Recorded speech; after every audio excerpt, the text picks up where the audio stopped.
ये थोड़ा थोड़ा बदलता हुआ दिखाई पड़ रहा है। बल्कि आप ये कह सकते हैं पूरी तरह से तो पासा नहीं पलटा, लेकिन पलटने की तैयारी कर रहा है। थोड़ी थोड़ी जोर आजमाइश भी हो रही है।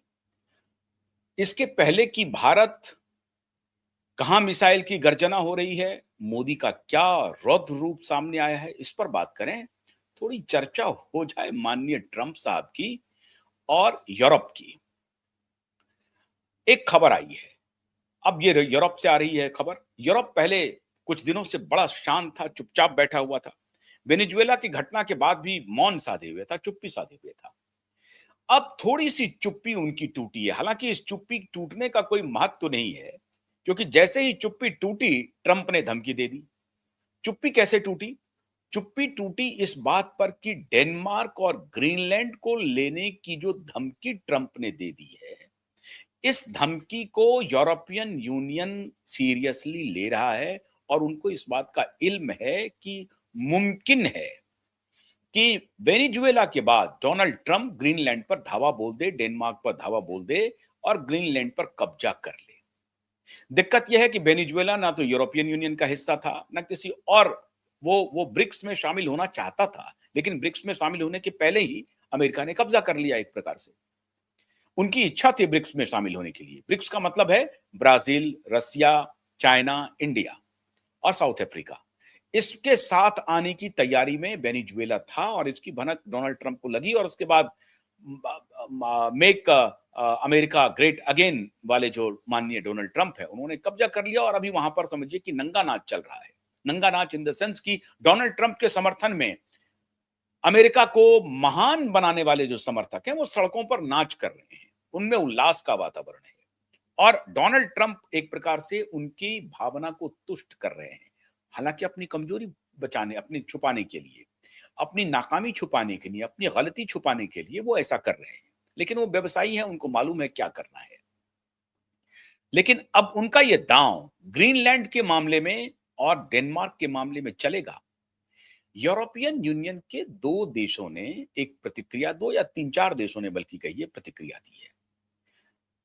आपको पहले बता दें कि डेनमार्क नाटो का मेंबर नहीं है, लेकिन यूरोपियन यूनियन का मेंबर है। यूरोपियन यूनियन कोई सैन्य संगठन नहीं है, व्यापारिक संगठन है। और नाटो सैन्य संगठन है। नेटो को नेतृत्व देता है अमेरिका। अमेरिका न सिर्फ नेतृत्व देता है, बल्कि 68% फाइनेंशियल मदद करता है नेटो को।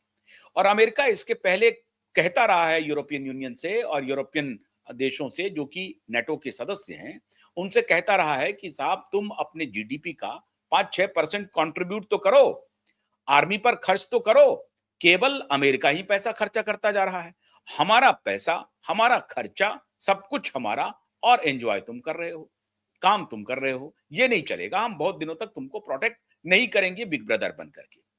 अमेरिका क्यों कर रहा है ये सब आपको मालूम है। मैंने एक दिन पहले वीडियो में बताया था कि ये ब्रिटेन, अमेरिका, फ्रांस, ये सभी एक ही क्लान के लोग हैं, अलग अलग अपना धंधा कर रहे हैं और वो गवर्न होता है बड़ी बड़ी कॉर्पोरेट फैमिली से, जिनके संबंध राजघरानों से रहे हैं। ये नटसेल में मैं आपको दोबारा आज बता दिया। लेकिन अब यूरोपियन यूनियन की तरफ से जो आज शिगुफा आया है, उन्होंने थोड़ी सी झिरकी दी है डोनाल्ड ट्रंप साहब को, थोड़ा आंख दिखाया है, थोड़ा। लेकिन उधर अमेरिका पहले से आंख दिखाता रहा है कि पैसे खर्च करो वरना हम बहुत लंबे समय तक तुम्हारा साथ नहीं देंगे। बल्कि अमेरिका यह चाहता है कि इस बला को खत्म किया जाए। पैसा हम खर्चा कर रहे हैं और माल महाराज का है, मिर्जा होली खेल रहा है, ये हम लंबे समय तक चलने नहीं देंगे। तो धमकी भी देता रहा अमेरिका। अमेरिकी एडमिनिस्ट्रेशन लगातार नाटो के सदस्य देशों को धमकी देता रहा है, या तो तुम पैसा खर्च करो, नहीं तो ये 68% हम कब तक ढोते रहेंगे। अब इसके दबाव में यूरोपियन, नेटो के जो यूरोपियन देश हैं, वो इनके सामने कुछ बोल नहीं पाते हैं। जाहिर है साहब, जो आपका खर्च चलाएगा आप उनके सामने कैसे बोलेंगे? ये परिस्थिति है। बोलना तो चाहिए, गलत है तो गलत को गलत बोलना चाहिए, लेकिन बोल नहीं पा रहे हैं क्योंकि खर्चा वो चला रहे हैं अमेरिका। तो उनकी बात को ये लोग सुनते रहते हैं और जो कुछ भी गुंडागर्दी अमेरिका कर रहा है, यूरोपियन यूनियन साइलेंटली उसको सुनता रहता है। ये बात जेलेंस्की के भी मामले में हुआ था, जब आपने देखा कि जेलेंस्की, हालांकि यूक्रेन यूरोपियन यूनियन का सदस्य नहीं है, वो जाना चाहता है और यूरोपियन यूनियन का एक शर्त है कि साहब आप युद्ध की परिस्थिति में, जब किसी देश से का कोई युद्ध चल रहा होता है, उस परिस्थिति में हम आपको अपना सदस्य नहीं बनाएंगे। तो या तो युद्ध रोक दीजिए, उसके बाद हमारे इसमें आइए। और युद्ध इसी बात पर अड़ा हुआ है रसिया कि अगर ये यूरोपियन यूनियन में गया तो हम इसको नेस्तनाबूद कर देंगे। यही कहानी है। यूरोपियन यूनियन रसिया के खिलाफ कुछ भी नहीं कर रहा है, बल्कि अमेरिकी सैंक्शन के डर से अमेरिका कहता है कि तुम उससे तेल मत खरीदो, हम तुमको तेल देते हैं। तो उस अमेरिका के डर से रसिया से उनका रिश्ता भी खराब हो रहा है। रसिया के खिलाफ यूरोपियन यूनियन छद्म युद्ध तो लड़ रहा है, नेटो लड़ रहा है यूक्रेन की तरफ से, लेकिन कुछ उखाड़ नहीं पा रहा है। ये बात जरूर है कि रसिया की इकोनॉमी थोड़ी परेशान जरूर है और उसको अपने तेल को मार्केट, तेल के बाजार नए नए ढूंढने पड़ रहे हैं। और हाल में जिस तरीके से अमेरिका ने भारत के ऊपर सैंक्शन लगाया और भारत को मजबूरन रूस से तेल लेना बंद करना पड़ा, तो इससे उनको जरूर इंपैक्ट होगा उनकी अर्थव्यवस्था पर, इसमें कोई शक नहीं। अब कहानी ये हुई है मित्रों, मिसाइल पर मैं अभी बाद में आता हूं। कहानी ये हुई है कि यूरोपियन यूनियन के 2-3 देश, जिसमें कि इंग्लैंड, फ्रांस और जर्मनी, इन तीनों ने कहा है कि डेनमार्क और ग्रीनलैंड को लेकर के प्रेसिडेंट ट्रंप ने जो कुछ भी बयान दिया है वो गलत है और हमें डेनमार्क और ग्रीनलैंड की रक्षा करनी चाहिए। असल में इन दोनों की नजर उस ग्रीनलैंड पर है, क्योंकि यूनाइटेड किंगडम से आप मैप में देखेंगे तो थोड़ी दूरी पर ही है। और इधर जब आप रसिया, उसको अमेरिका का कहना है कि रसिया और चाइना दोनों ग्रीनलैंड पर हमला कर सकता है, अपने हमला क्या कर सकता है, अपने कब्जे में ले सकता है, और वो कब्जा कर रहा है। बल्कि व्यापारिक क्षेत्र जो भी व्यापार करता है वो डेनमार्क और ग्रीनलैंड के सहारे सहारे वो सारा खेल करता है। और वो चाहता है कि स्ट्रेटेजिक पोजीशन ग्रीनलैंड की है, डेनमार्क की है, अगर वहां पर रशियन और चाइनीज अड्डा या चाइनीज रशियन किसी भी तरीके से इन्वेजन हुआ तो वो अमेरिका के लिए अच्छी बात नहीं है। अमेरिका इसलिए दावा ठोक रहा है।